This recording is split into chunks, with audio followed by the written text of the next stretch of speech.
Malam pekat di lembah terpencil Serbia. Hanya suara gemericik air dan derit kayu tua. Sebuah bangunan kincir air yang mengerikan muncul dari kabut tebal. Kincir air yang dikutuk di Zarozje, tempat Sava Savanovic hidup abadi. Seorang petani bernama Toma yang lelah berjalan melewati hutan, memanggul karung gandum yang berat. Wajahnya menunjukkan kecemasan dan kelelahan. Toma berhenti sebentar, mendengarkan. Hanya keheningan yang mematikan.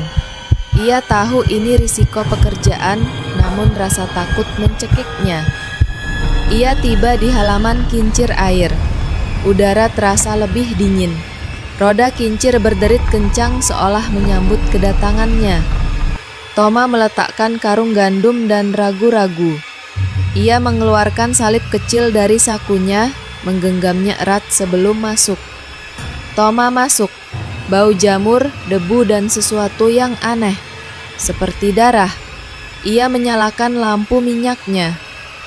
Ia mulai menuang gandum ke dalam corong. Pikirannya terfokus pada pekerjaan, mencoba mengabaikan rasa dingin yang tak wajar. Tiba-tiba, suara derit roda kincir di luar berhenti. Keheningan yang tiba-tiba ini lebih menakutkan daripada suara apapun. Toma membeku. Perlahan ia menoleh ke arah kegelapan di sudut ruangan, jauh dari cahaya lampunya. Di sudut yang paling gelap, sesuatu bergerak. Hanya sekilas bayangan, namun sosok itu tampak tinggi dan tak bergerak. Sava Savanovic melangkah ke cahaya samar. Wajahnya tua, mengerikan, dan matanya kosong, seperti air yang keruh dan gelap. Sava tidak mengeluarkan suara. Ia hanya menatap, dengan tatapan yang penuh kelaparan abadi. Toma tersentak, menjatuhkan lampu minyak. Kincir air kembali gelap, hanya diterangi oleh pantulan samar gandum. Sava bergerak dengan kecepatan yang tidak wajar. Jeritan kesakitan yang teredam.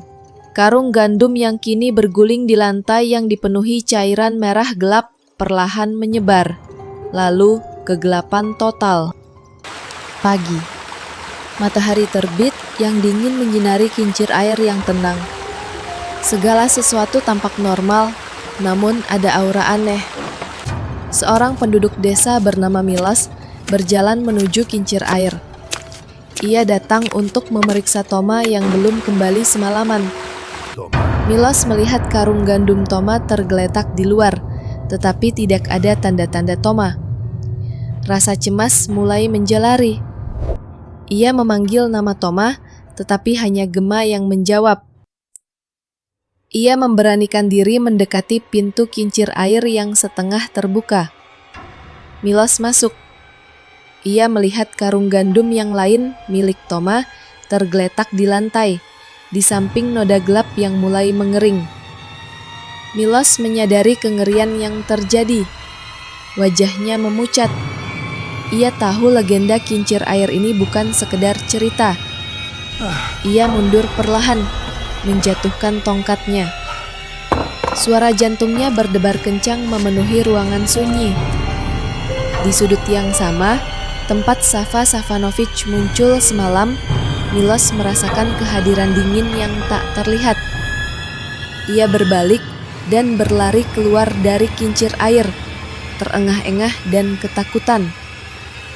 Milos berlari tanpa henti melewati hutan, menuju desa untuk memberitahu penduduk lainnya tentang apa yang ia temukan. Milos tiba di alun-alun desa, terengah-engah. Penduduk mulai berkumpul, penasaran dan khawatir. Ia menceritakan dengan terbata-bata tentang Toma dan noda darah di kincir air. Ketakutan menyebar di antara penduduk. Seorang sesepuh desa, Deda Zivan, yang lebih bijaksana menghela napas. Sava Savanovic telah terbangun lagi, gumamnya. Penduduk desa mulai berbisik-bisik, mengingat kembali cerita-cerita lama tentang vampir. Rasa takut akan makhluk itu menghantui mereka. Deda Zivan memutuskan bahwa mereka harus bertindak. Mereka tidak bisa membiarkan Sava Savanovic terus memangsa penduduk desa mereka. Deda Zivan memimpin beberapa pria desa yang berani. Mereka mempersiapkan diri dengan obor, beliung, dan kayu pasak. Mereka memulai perjalanan kembali menuju lembah kincir air. Cuaca semakin gelap, seolah alam menentang misi mereka. Para pria desa memasuki kincir air dengan hati-hati. Bau anyir darah masih tercium jelas. Mereka menemukan tempat tidur Toma yang kosong dan lampu minyak yang pecah. Tidak ada mayat, hanya bukti perburuan. Deda Zivan menjelaskan, vampir kembali tidur di tempat ia meninggal. Mereka harus mencari makam Sava. Para pria mulai mencari di sekitar kincir air, memeriksa setiap sudut gelap, setiap celah di lantai. Mereka menemukan pintu jebakan kayu yang tersembunyi di bawah tumpukan karung kosong. Pintu itu menuju ke bawah tanah. Mereka menarik pintu jebakan itu. Angin dingin dan bau tanah basah yang kuat menyembur keluar dari lubang gelap di bawahnya. Deda Zivan dan dua pria desa yang paling berani, bersenjatakan pasak, mulai turun ke ruang bawah tanah yang gelap gulita. Ruangan sempit, lembab, penuh akar dan lumpur. Ini adalah tempat peristirahatan Sava Savanovic. Di tengah ruangan, mereka melihat sebuah peti mati yang sangat tua dan bobrok, tertutup tanah. Deda Zivan memberi isyarat. Mereka harus membuka peti itu sebelum malam tiba sepenuhnya. Mereka mulai menggali dengan beliung. Ketika peti mati terangkat, salah satu pria desa secara tidak sengaja menjatuhkan obornya. Ruangan menjadi gelap total. Mereka panik. Dalam kegelapan mutlak, mereka mendengar suara mendesis pelan, seperti ular yang terbangun. Salah satu pria menemukan lampu minyak cadangan dan menyalakannya dengan tangan gemetar. Cahaya kembali mengungkapkan peti yang sekarang terbuka. Mereka melihat Sava Savanovic di dalamnya. Ia tampak damai, tetapi kulitnya memiliki rona yang tidak wajar. Segar, padahal seharusnya mayat. Deda Zivan dengan tangan gemetar mengangkat pasak kayu yang panjang dan runcing di atas dada Sava.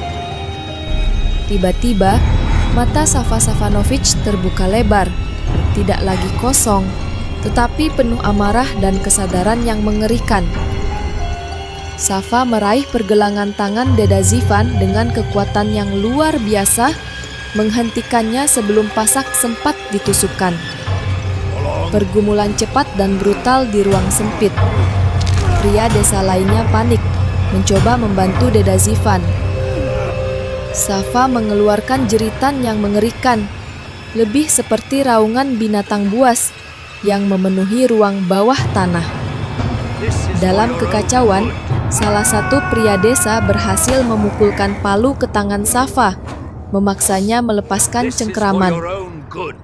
Deda Zivan merebut kembali pasaknya dan, dengan sisa keberanian terakhir, menusukkannya ke dada Sava. Sava Savanovic bergetar hebat. Matanya memutar ke belakang. Suara mendesis panjang seperti desahan kepuasan yang mengerikan. Deda Zivan dan para pria desa berdiri terengah-engah, melihat mayat vampir yang kini diam, pasak tertancap dalam.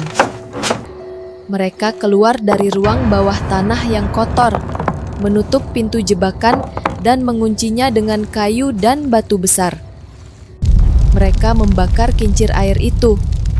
Api menjilat kayu tua, menerangi lembah dengan cahaya oranye yang menakutkan. Para pria desa menyaksikan api. Mereka berhasil, tetapi kemenangan ini terasa getir karena hilangnya Toma. Mereka kembali ke desa, membawa obor yang kini melambangkan kemenangan atas kegelapan, bukan lagi hanya pelindung. Desa Zarozye kembali tidur, Tetapi legenda telah ditulis ulang. Mereka telah mengalahkan Sava Savanovic untuk saat ini. Beberapa bulan kemudian, desa hidup damai. Para wanita menanam bunga, anak-anak bermain. Namun, di lokasi kincir air yang hangus, ada aura aneh. Musim dingin tiba. Desa dilanda badai salju.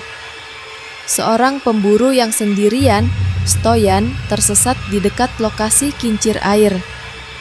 Stojan menemukan ruang bawah tanah yang dulunya peti mati Sava. Ia melihat bahwa pasak kayunya telah retak karena dingin dan kelembapan. Stojan mencoba memperingatkan desa, tetapi badai menghalanginya. Dalam perjalanannya, ia melihat bayangan kurus melintas di antara pohon, mengikutinya. Stojan akhirnya mencapai desa dan mengetuk pintu Deda Zivan. Sebelum ia sempat berbicara, angin kencang meniup pintu hingga terbuka.